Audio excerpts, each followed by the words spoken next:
Hola, hola. ¿Me escuchan bien? Creo que sí. O así con este. Este está mejor, ¿verdad? Ok. Bueno, muchas gracias a todos por estar aquí. El día de hoy voy a presentarles un poquito sobre lo que hago personalmente. Me presento, soy el doctor Gabriel Villafuerte. Me dedico a la investigación. Soy médico de profesión y después hice un doctorado en neurociencias. Y básicamente toda mi vida académica la he visto o ha tenido que ver con técnicas de neuromodulación, ¿va? Y la idea del día de hoy es presentarles de forma muy general qué son estas técnicas de neuromodulación, cómo funcionan y en qué tipo de patologías se pueden utilizar. A ver, le voy a dar... Ok, entonces normalmente me gusta empezar esta charla hablando sobre qué es la neuromodulación.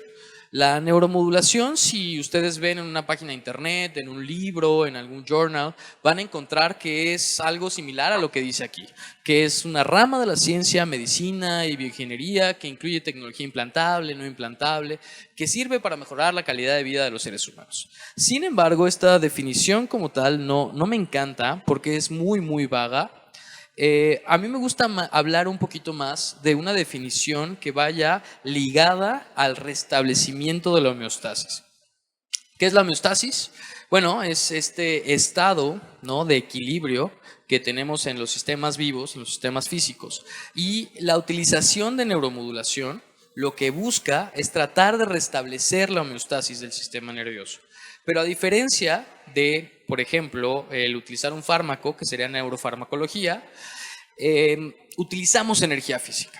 ¿Ok? Eso es la neuromodulación. Utilizar algún tipo de energía física para tratar de restablecer la correcta función del sistema nervioso.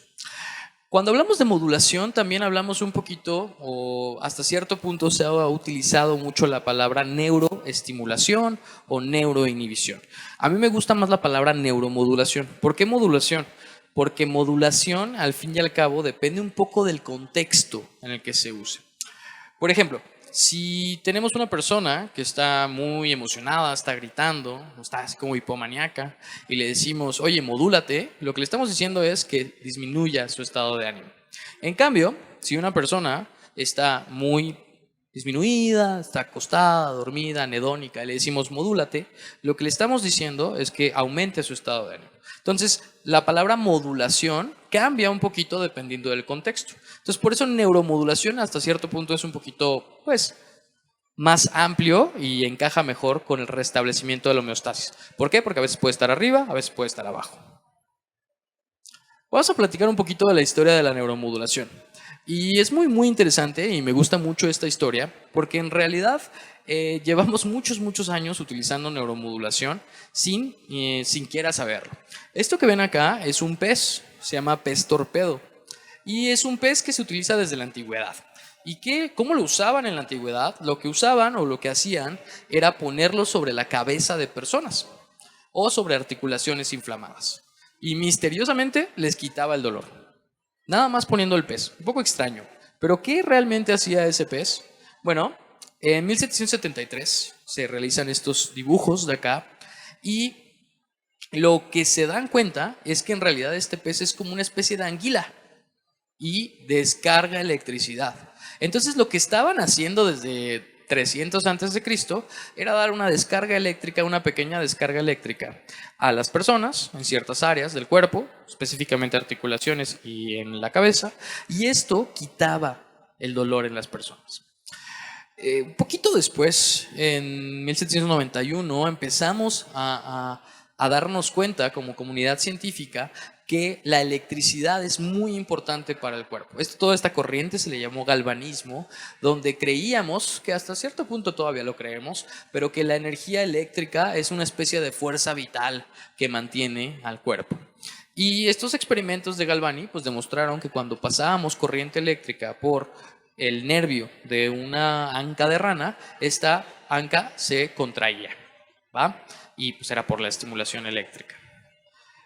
Lo interesante es que, aunque empezamos haciéndolo con animales, poco nos faltó de tiempo para empezar a hacerlo en humanos.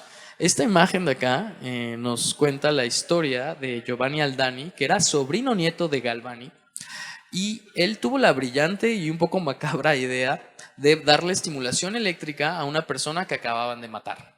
Lo acaban de asesinar porque lo habían acusado de robo y secuestro y varias cosas. Lo, lo ejecutan y después de que lo ejecutan, le hace pasar electricidad al cuerpo.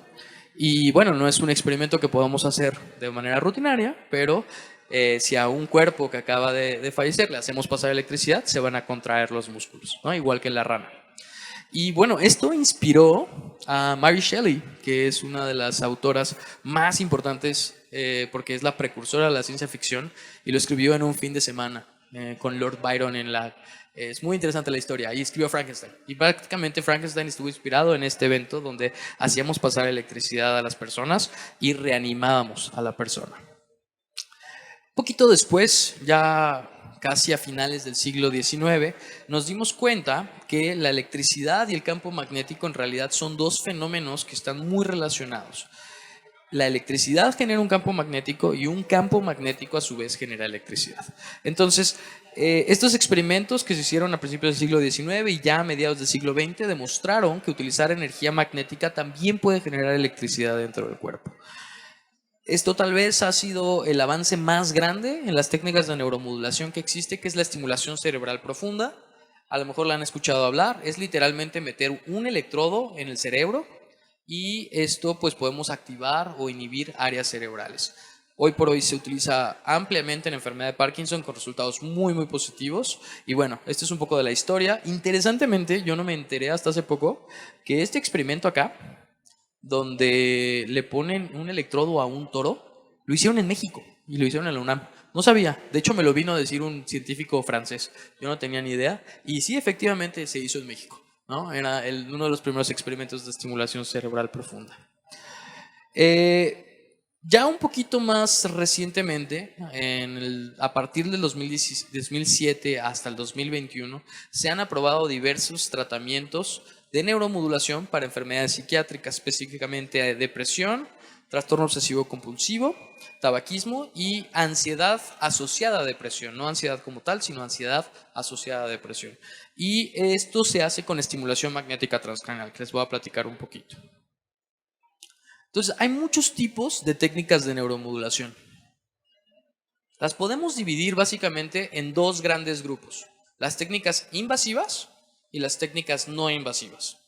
Invasivas, ¿cuáles son? Pues que requerimos de algún tipo de cirugía, requerimos a lo mejor algún tipo de anestesia, no las podemos hacer de forma tan rutinaria. Las no invasivas no requieren de esto. Hasta cierto punto las podemos hacer de manera rutinaria en el consultorio. Además de por la invasividad, podemos clasificar por el tipo de energía física que se utiliza. Está la energía eléctrica, energía magnética y energía lumínica / de otro tipo, porque hay muchas que encajan ahí. Por ejemplo, una de las más utilizadas, tal vez, o la que más se conoce, es esta, que es la terapia electroconvulsiva. La terapia electroconvulsiva es súper efectiva. Aunque no lo crean, el problema es que ha sido muy mal utilizada y muy mal manejada en el largo del siglo XX y pues tenemos películas que nos muestran cómo lo hacían antes y es un poco aparatoso. La realidad es que al día de hoy no tiene nada que ver con cómo se hacía antes. El paciente está sedado, tiene un relajante muscular, tiene vigilancia de la vía aérea, el paciente ni se entera que está recibiendo terapia electroconvulsiva y tiene efectos bastante interesantes en depresión resistente a fármacos. Otra, como les mencionaba, también muy importante es la estimulación cerebral invasiva, que tiene que ver con la energía eléctrica. Hay otras que son no invasivas, que utilizan energía eléctrica. Se ponen electrodos tal cual en la cabeza y hacemos pasar corriente eléctrica. Muy similar a lo que es un TENS, que se utiliza en músculos, pero imagínenselo en el cráneo. Y pues obviamente se siente un poco extraño cómo te pasa energía, te dan así como pequeños twitches en el cuero cabelludo. Unas de las nuevas y muy interesantes tal vez es el ultrasonido focalizado. Aquí pueden ver, de hecho, atrás de ustedes hay ultrasonidos. Esos ultrasonidos básicamente hacen vibrar un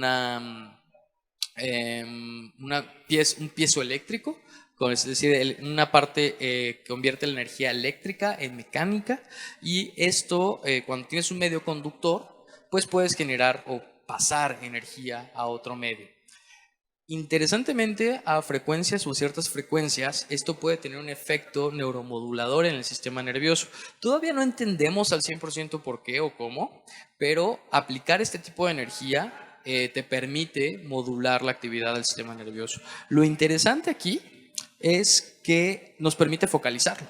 Si tenemos muchos haces diferentes, podemos llegar bastante profundo y hasta cierto punto es una forma no invasiva porque no tienes que cortar, aunque el paciente sí está hospitalizado, pero no tienes que cortar para generar un cambio en el sistema nervioso. Vamos a ver un poquito, déjame platicarles alguna vez, tal vez alguna de otra de estas antes de pasar. La estimulación del nervio vago también es una técnica muy interesante. El nervio vago es un nervio que básicamente es súper largo, es muy importante y que medía muchas cosas del sistema nervioso autónomo. Y aunque no entendemos al 100% por qué, cuando el nervio vago lo estimulamos, tiene un efecto antiepiléptico. Es decir, que si estimulamos ese nervio vago, las personas dejan de tener crisis convulsivas. Esto ha dado pie a que se puedan implantar estimuladores directamente en el nervio vago, de hecho del lado derecho, no del lado izquierdo, y tiene un efecto pues antiepiléptico, y también hay unas versiones no invasivas de estimuladores del nervio vago que tienen efecto para migraña, se ha utilizado, y para depresión se ha utilizado. Ahora vamos a hablar de tal vez la técnica que más se utiliza en la actualidad, que es la estimulación magnética transcraneal. ¿Por qué es la que más se utiliza? Pues bueno, es la que más estudios clínicos tiene, es la que tiene aprobación de la FDA, es la que tal vez es la menos, dentro de las no invasivas, es tal vez la más amigable para el usuario final, que es el paciente. Entonces, ¿qué es la estimulación magnética transcraneal? Es una técnica de neuromodulación, es decir, una técnica que va a intentar restablecer la homeostasis del sistema nervioso, no invasiva, no dolorosa, que nos permite, a partir de un campo magnético, generar electricidad dentro del cerebro. ¿Ok? Suena un poco rebuscado, pero creo que va a quedar claro con las próximas slides. Entonces, imaginen que tienen ustedes una batería, ¿no? Y esta batería la conectamos a una bobina. ¿Qué es una bobina? Es un cable enrollado sobre sí mismo, nada más. No es nada del otro mundo, no es nada complejo. Si ustedes agarran sus audífonos y le dan vuelta y los enrollan, eso ya es una bobina. Entonces, cuando ustedes conectan este cable enrollado sobre sí mismo a una batería, empieza a correr los electrones por este cable y genera un campo magnético. Esto, aunque lo vean así de bobo, hace 200 años era súper novedoso. ¿Por qué? Porque solamente, más bien, no sabíamos que el campo magnético y el campo eléctrico estaban relacionados. Y de esta forma se dieron cuenta que la electricidad puede generar un campo magnético. Ahora, Faraday, que fue el que descubrió esto, dijo, bueno, si la electricidad puede generar un campo magnético podrá generar electricidad, ¿no? El inverso. Y hace este pequeño experimento donde pone un imán dentro de una bobina. Y Faraday esperaba que nada más poniendo el imán dentro de la bobina iba a generar electricidad. Y oh sorpresa, la realidad es que no se genera electricidad. Para que se genere electricidad, el imán o el campo magnético tiene que subir y bajar, tiene que cambiar conforme al tiempo. Si es un campo magnético constante, esto no genera electricidad. Para que se genere electricidad, el campo magnético tiene que oscilar, tiene que cambiar conforme al tiempo. Y eso es básicamente lo que hacemos con la estimulación magnética transcraneal. Aplicamos un campo magnético que aparece y desaparece, muy importante esto, aparece y desaparece, lo aplicamos sobre el cerebro, en este caso el cráneo, y a su vez este campo magnético genera electricidad dentro del cráneo, genera un cambio eléctrico en las neuronas y esto a su vez nos permite modular la actividad neuronal. ¿Por qué hago mucho énfasis en que el campo magnético tiene que aparecer y desaparecer? Es decir, tiene que ser oscilante. Porque la principal diferencia con la estimulación magnética transcraneal y otras técnicas de neuromodulación, como la magnetoterapia, que no tienen tanta evidencia científica, es esto, ¿no? Cuando nosotros le ponemos un imán a la cabeza a las personas, pues simplemente no no estamos generando electricidad porque no, ese imán, ese campo magnético es constante. En cambio, cuando aplicamos un campo magnético que sube y baja con una bobina, que también lo podríamos lograr con un imán si lo subiéramos y lo bajáramos rapidísimamente, se podría lograr, pero pues es muy difícil y genera electricidad, ¿va? Entonces esa es la principal diferencia entre magnetoterapia y estimulación magnética transcraneal. Una pues tiene mucha evidencia científica, está aprobada por la FDA, y la otra pues no tanto, y es simplemente por esto, ¿no? Porque aplicamos un campo magnético constante en lugar de un campo magnético oscilante.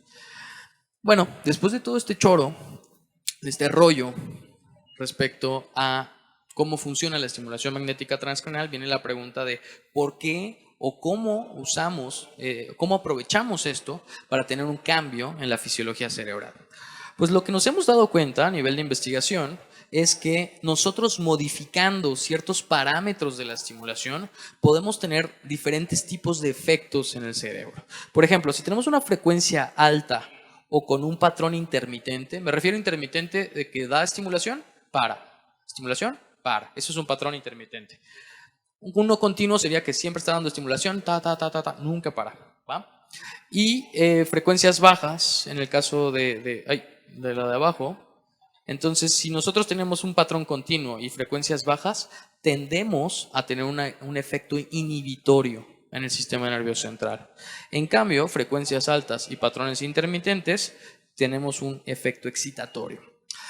Y aquí hay que tener un poco de cuidado con las palabras que uso, ¿no? Si se dan cuenta, digo inhibitorio y excitatorio, y no hablo tanto de un aumento de la actividad cerebral, porque en este tipo de estudios lo que nosotros valoramos es la actividad metabólica, ¿no? Este es un estudio que hicieron con unos pobres gatos, a los cuales les dieron glucosa marcada radioactivamente, le dieron la estimulación a frecuencias altas, y entre más rojo, más glucosa consume el tejido.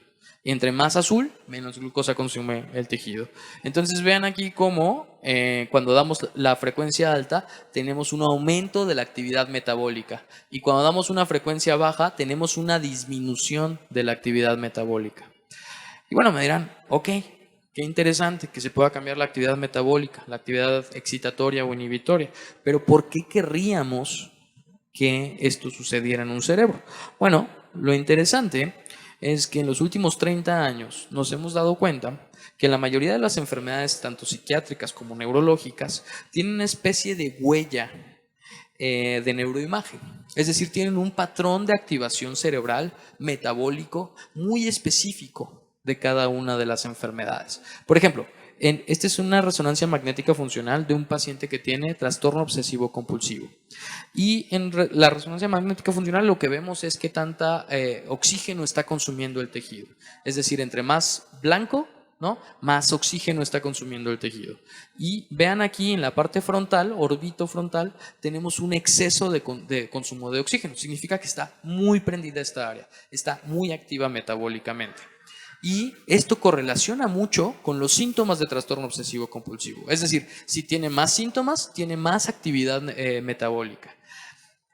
Y bueno, esto no hay un fármaco o una forma de dirigir específicamente esa actividad. En cambio, con la estimulación podemos aplicar la estimulación en esta área, en las áreas orbitofrontales y prefrontales, de forma inhibitoria, y podemos tener una disminución de la actividad frontal y por tanto una disminución de la sintomatología de los pacientes.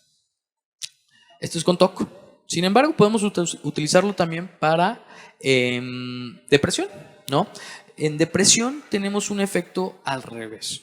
Tenemos que la corteza prefrontal dorsolateral izquierda, que es esta área que tenemos aquí, es un área muy interesante, hace de todo, prácticamente es nuestra área basurero. Cuando no sabemos algo, decimos que es la prefrontal, ¿no?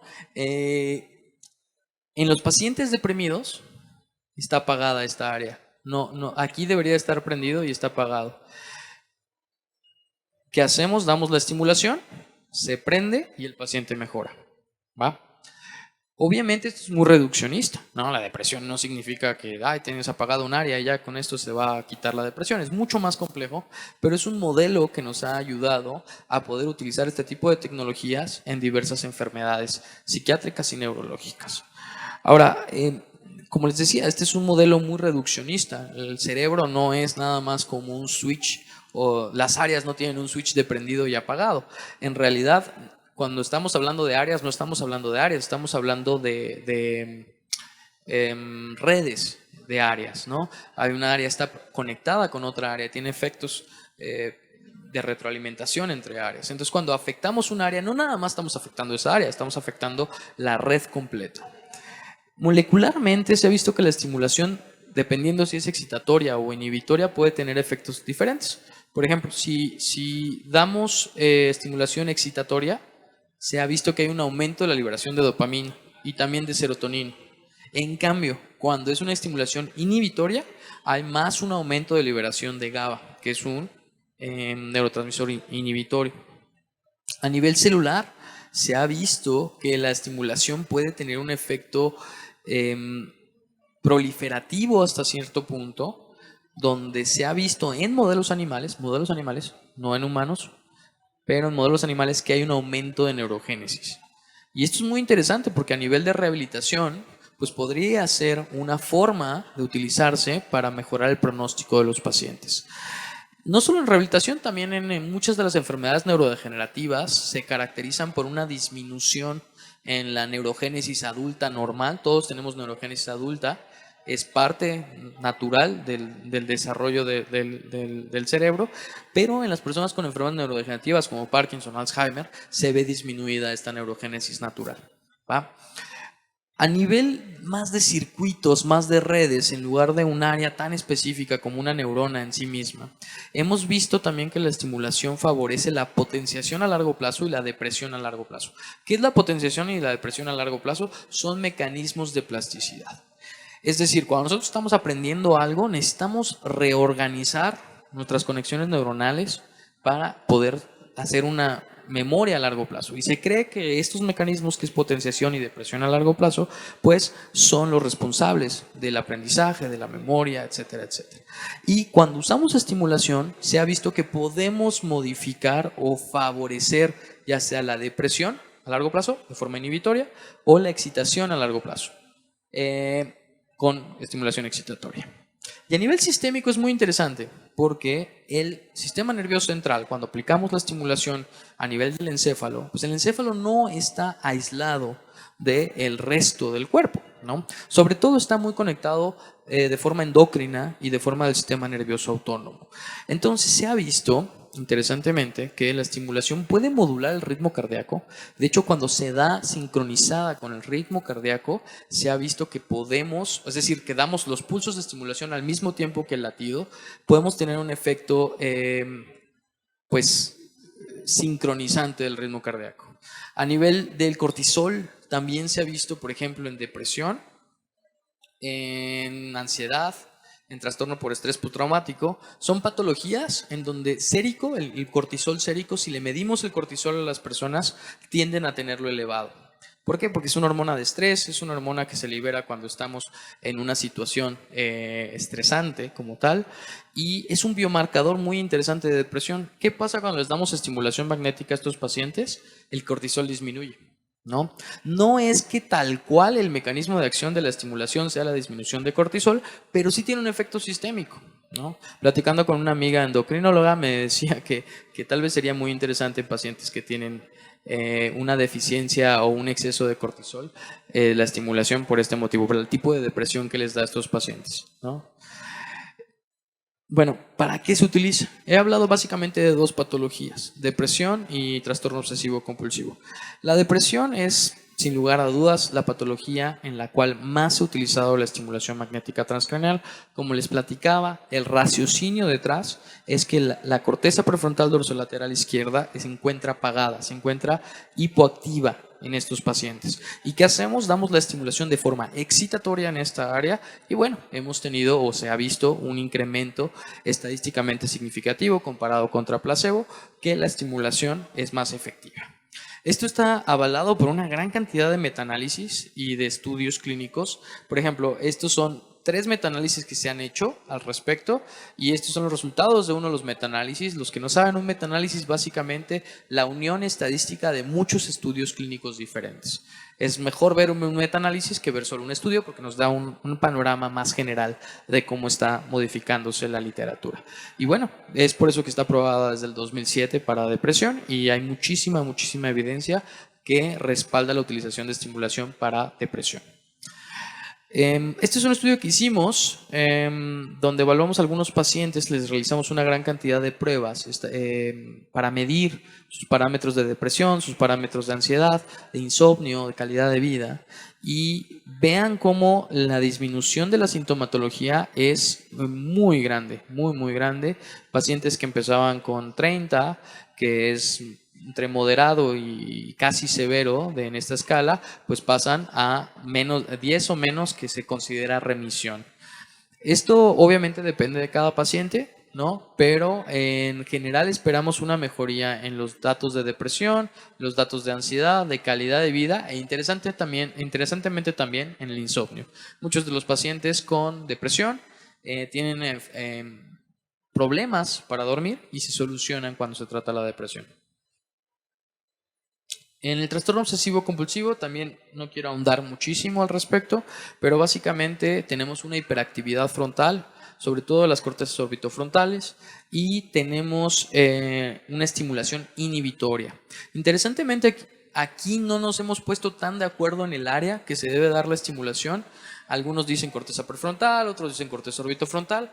En realidad la que más tiene evidencia es en el giro anterior del cíngulo, y se hace con una bobina especial. Aquí justamente tratamos de modificar o tratamos de generar plasticidad, porque de hecho se aplica la estimulación cuando le estamos evocando al paciente ansiedad, dándole algún trigger que le genere ansiedad con su trastorno obsesivo compulsivo, y es en ese momento cuando se aplica la estimulación. Otra patología interesante que les comentaba, tal vez de manera muy general, es el evento vascular cerebral.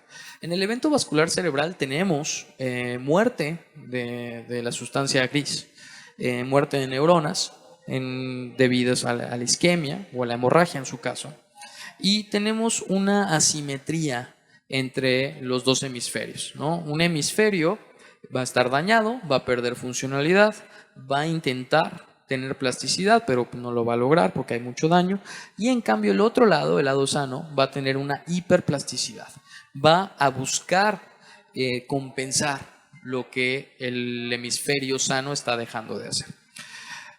¿Cuál es el problema? Pues que los pacientes que tienen este tipo de daño desarrollan espasticidad, desarrollan una serie de daño motor o problemas motores que son difíciles de revertir. Con la estimulación, lo que buscamos es aplicar estimulación excitatoria sobre el lado dañado para tratar de favorecer la plasticidad de este lado que pues está dañado. Esa es una de las alternativas. Y la otra alternativa es dar estimulación inhibitoria, pero del lado sano. ¿Por qué del lado sano? Pues para tratar de inhibir esta plasticidad maladaptativa que va a tener el lado sano. Es bien importante que, aunque la evidencia es buena, hay muchos estudios que muestran resultados positivos. Esto no sustituye la fisioterapia. De hecho, tiene que ser con fisioterapia. Todos estos estudios muestran que es superior a la fisioterapia sola, pero siempre se da fisioterapia más estimulación. En trastorno, no sé por qué le pusieron desorden, pero es trastorno del espectro autista, que es la nueva clasificación que desde hace unos 7 años manejamos. En lugar de hablar de varios tipos de autismo, hablamos de un espectro. Se han hecho varios estudios. ¿Qué pasa en el trastorno del espectro autista? El trastorno del espectro autista es un problema del neurodesarrollo. Es un problema de falta de poda neuronal. Es decir, cuando estamos desarrollando el cerebro, hace conexiones a todos lados, se sobreconecta. Y cuando se está desarrollando, vas quitando las conexiones que no te funcionan. Bueno, en el autismo no ocurre esta poda neuronal, no se cortan las uniones que deberían de cortarse. Entonces se queda un cerebro hiperconectado, hipersensible a estímulos sensoriales. Los niños que tienen trastorno espectro autista generalmente tienen poca tolerancia a los estímulos sensoriales de cualquier tipo, ya sea sonoros, visuales, táctiles, etcétera, etcétera. Y es porque hay una hiperconectividad. ¿Qué intentamos hacer con la estimulación? En algún momento se intentó inhibir directamente las cortezas sensoriales primarias, visual, auditiva, somatosensorial. Nos dimos cuenta que no funcionaba. Lo que ahora se recomienda es ir directamente de forma inhibitoria en la corteza prefrontal derecha. Y ustedes me dirán, bueno, la corteza prefrontal, ¿por qué? Porque el darnos cuenta de que estamos sintiendo no es tanto de las cortezas sensoriales primarias, sino de la corteza prefrontal. Todo lo que es metacognición es de corteza prefrontal. Y al parecer, inhibiendo esto, los pacientes tienen una mejoría.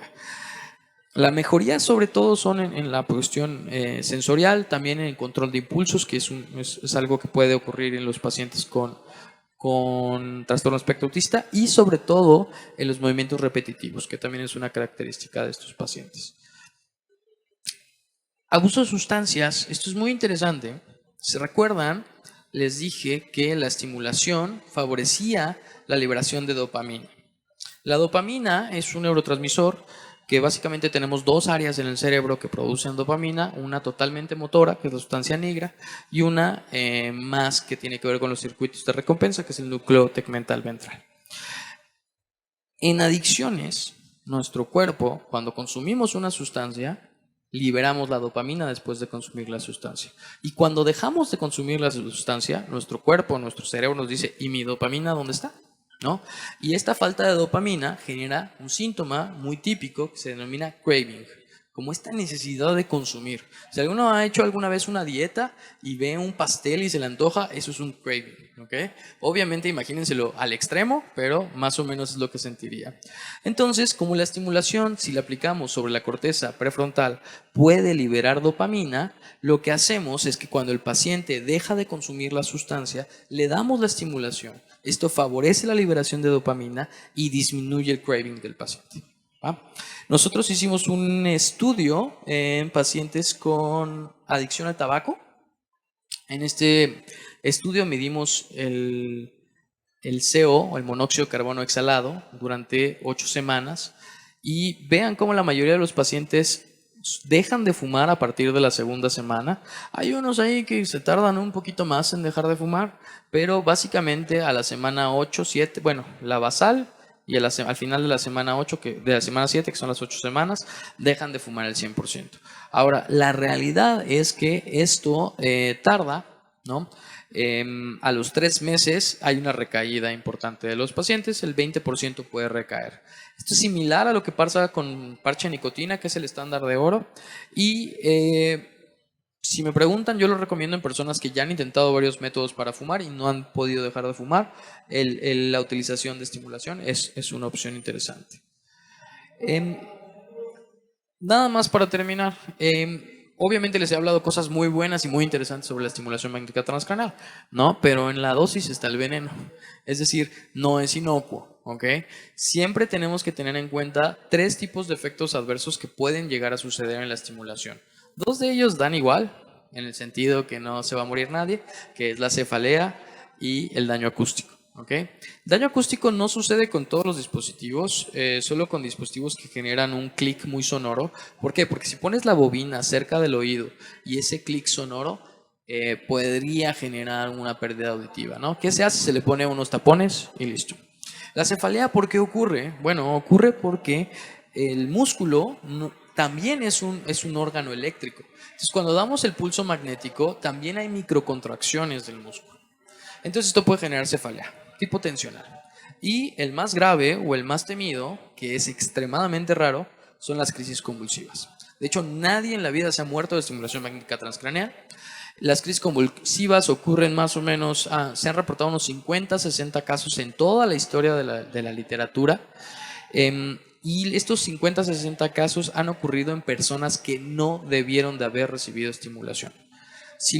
¿Por qué hay una crisis convulsiva? Porque imagínense que yo estoy prendiendo el cerebro, ¿no? Con el pulso magnético. Y si el paciente tiene la facilidad, porque tiene un trastorno como epilepsia, de que se prenda de más el cerebro y le damos un campo eléctrico en el cerebro, pues podemos desencadenar una crisis convulsiva. Entonces, todo va enfocado a prevenir las crisis convulsivas. Las contraindicaciones entonces van enfocadas a esto. Pacientes que tengan algún tipo de diagnóstico de epilepsia, contraindicado. ¿Ok? Ahora, en la literatura van a encontrar que hay nuevos estudios que lo utilizan en pacientes con epilepsia. Sí, pero de forma de investigación, ¿no? De forma típica, clínica, común y corriente, no se recomienda en pacientes que hayan tenido epilepsia porque, pues bueno, no queremos tener este efecto adverso grave. Pacientes que tengan un marcapasos, que tengan algún tipo de implante cerebral, tampoco se recomienda. ¿Por qué? Porque teóricamente el campo magnético puede hacer que no funcione de forma correcta el marcapasos o el implante cerebral. Por ejemplo, un estimulador cerebral profundo. No queremos eso. Por último, el traumatismo craneoencefálico, que es muy común, los TCEs leves, no tanto los moderados y severos, puede ser una contraindicación. ¿De qué depende? Si es leve, moderado o severo. La realidad es que los TCEs leves no necesariamente tienen mayor riesgo de presentar una crisis convulsiva, moderados y severos sí. Entonces, bueno, hay que valorarlo, el costo-beneficio en cada uno de los pacientes. Otras contraindicaciones interesantes, pues es también neurocirugía, es decir, si el paciente tuvo una neurocirugía, puede tener un foco epileptógeno oculto que nos podría condicionar a presentar una crisis convulsiva. Por penúltimo, el embarazo. No es que esté contraindicado como tal, pero hay que tener cuidado. Es una población de riesgo, es una población vulnerable. Hay estudios que han mostrado que se puede utilizar sin mayor problema durante el embarazo. Y de hecho, antier acaba de salir un paper en JAMA analizando que le va peor a la mujer si deja su tratamiento antidepresivo y el riesgo de que el bebé tenga un efecto adverso por el medicamento no es tan alto, a menos que use paroxetina, que es el que no se recomienda en el embarazo. Y fármacos. ¿Qué fármacos? Prácticamente se puede utilizar cualquier tipo de fármaco con estimulación, menos aquellos que promuevan el que el paciente pueda tener una crisis convulsiva. Específicamente se hablan dos. Bupropión, medicamento muy usado, lo utilizamos para dejar de fumar justamente. Es un medicamento antidepresivo que tiene un mecanismo un poquito diferente porque no necesariamente actúa 100% sobre serotonina, tiene una actividad sobre dopamina. Y el bupropión, más o menos 1 de cada 1000 pacientes puede tener una crisis convulsiva. Con la estimulación es 1 de cada 10.000. Es más seguro la estimulación que el bupropión. Sin embargo, si está tomando bupropión más estimulación, pues puede ser un riesgo, ¿no? Que esté tomando las dos y puede tener una crisis convulsiva. Entonces, por eso no se recomienda. Y el otro tipo de medicamentos que no se recomienda son medicamentos o fármacos excitatorios del sistema nervioso central. Anfetaminas, cocaína, no todos son legales, entonces no se preocupen mucho, pero bueno, es algo que hay que tener en cuenta. Por último, también medicamentos como antivirales también se utilizan y se ponen acá. Se ha visto que ciertos antivirales, anciclovir, si mal no recuerdo, favorece la crisis convulsivas. Y creo que eso es todo. Sí. Muchas gracias.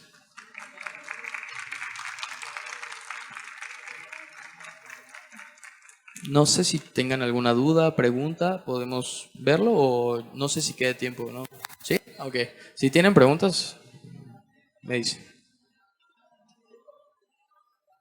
Dime. ¿Qué tan qué? Depende mucho del lugar, ¿no? Y a quién le preguntes. En Estados Unidos es carísimo. Más o menos estamos hablando de $15,000 el tratamiento completo, 30 sesiones. De esto, el seguro de gastos médicos logra cubrir como $8,000, $9,000 y el paciente solo desembolsa de 2 a 4. ¿No? Esto es en Estados Unidos, que es donde hay más datos. En México es muy variable, ¿no? Yo diría que va de entre 500 a 2,000 pesos la sesión, ¿no? Pero es algo que no comenté, pero se necesitan por lo menos 30 sesiones de estimulación para tener un efecto a largo plazo. Si no, no se genera plasticidad. Y es algo súper importante en depresión. Dígame.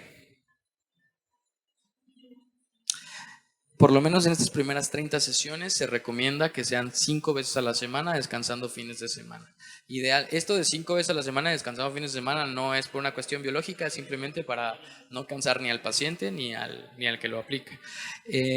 Estas 20 a 30 sesiones se recomiendan así.